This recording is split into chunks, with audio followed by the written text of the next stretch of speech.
en pleine enquête, dans le Limousin.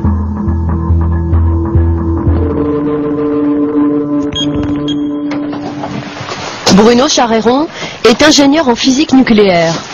Il dirige le laboratoire indépendant de la CRIRAD, un organisme agréé par l'État et spécialisé sur la radioactivité. Aujourd'hui, sous une pluie battante, il se rend au captage de Saint-Sylvestre. Le responsable local de la SOR, qui distribue l'eau, et son attaché de presse l'accompagnent. L'ingénieur de la CRIRAD va rechercher la présence du radon, un gaz radioactif dégagé par les sols granitiques et présent dans l'eau. C'est moi qui ouvrirai la porte pour que si c'est possible. Donc là, vous n'entrez pas dedans tant qu'on n'a pas fait la vérification. La première mesure du radon dans l'air du captage va lui prendre 10 minutes. En attendant, Bruno Charéron explique les risques de ce gaz aux responsables de la source. Ça crée des lésions dans l'ADN qui sont réparées dans la majorité des cas par notre système immunitaire, mais à force d'en recevoir, le taux de réparation fautif augmente, et donc à terme, ces cellules peuvent être mutées, peuvent être folles, peuvent être donc aboutir à des cancers ça peut être 10 ans, 20 ans, 30 ans après. Donc c'est pas parce que c'est naturel que c'est bon. Premier résultat, première surprise.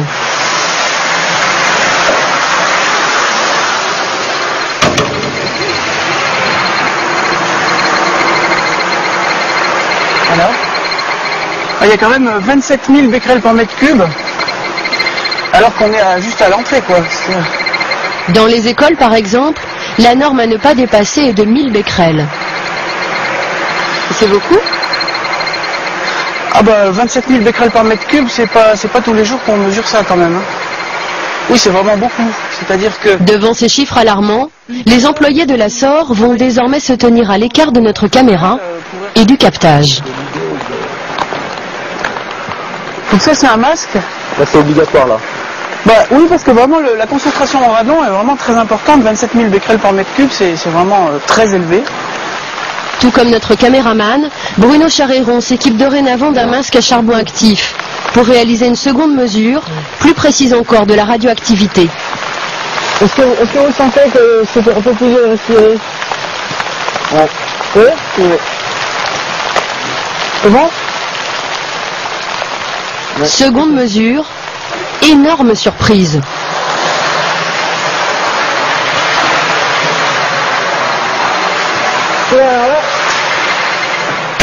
Là, cette fois, il y a 255 000 becquerels par mètre cube. Ah, on a carrément encore monté là. Ouais.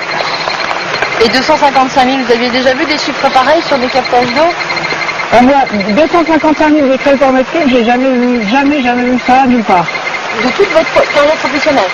Depuis 17 ans que je fais des mesures, j'ai jamais vu ça. Donc je veux dire, c'est peut-être pas la peine. Enfin, si vous filmez, bon, on a un masque avec une cartouche à charbon actif qui piège le radon, mais c'est pas la peine d'y rester trop longtemps. Cette radioactivité élevée, le responsable du captage la découvre. Manifestement, le radon n'est pas mesuré par la SOR.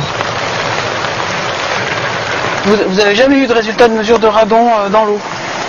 Jamais, non. De la part de la DAS ou non? Ouais. Jamais. La radioactivité de l'eau du captage se retrouve-t-elle au robinet des habitants de Saint-Sylvestre?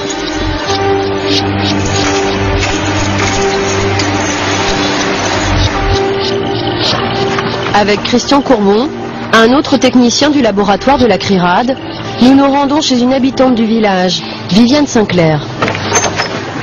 Bonjour. Cela fait 4 ans qu'elle vit ici avec ses 2 enfants. Pour une analyse d'eau, c'est bien ça? Je pense à 1 litre là pour avoir suffisamment de masse. Christian Courbon prélève 5 litres d'eau pour faire une première mesure au radiamètre.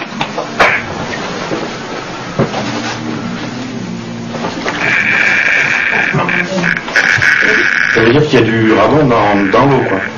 Parce que bon, il y a beaucoup de descendants du radon qui sont présents dans cette eau pour pouvoir le mesurer avec un radiamètre sur aussi peu de matière. D'accord. Voilà. Donc ça veut dire qu'a priori cette eau est chargée en radon. Il y a un marquage clair, voilà.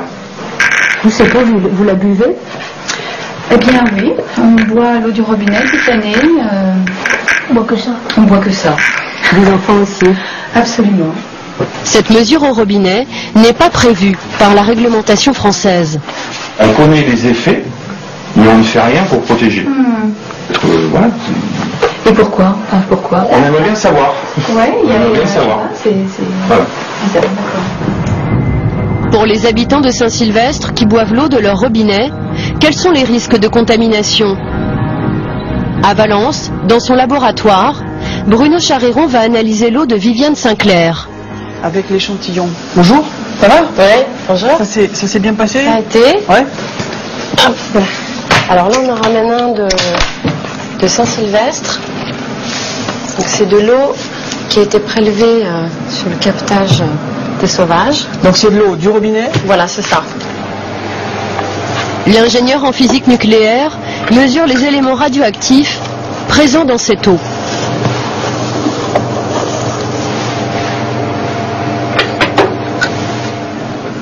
Et voici ce qu'il trouve en radon. On a une activité en radon de 312 becquerels par litre. Donc ça fait une dose sur l'année, si on prend les coefficients des Nations Unies, pour 2 litres par jour pour un adulte, ça fait plus de 2 millisieverts par an. Et pour un très jeune enfant, un nourrisson, qui consomme 33 centilitres par jour, ça fait 3 millisieverts par an. En clair, cette eau devrait être interdite à la consommation.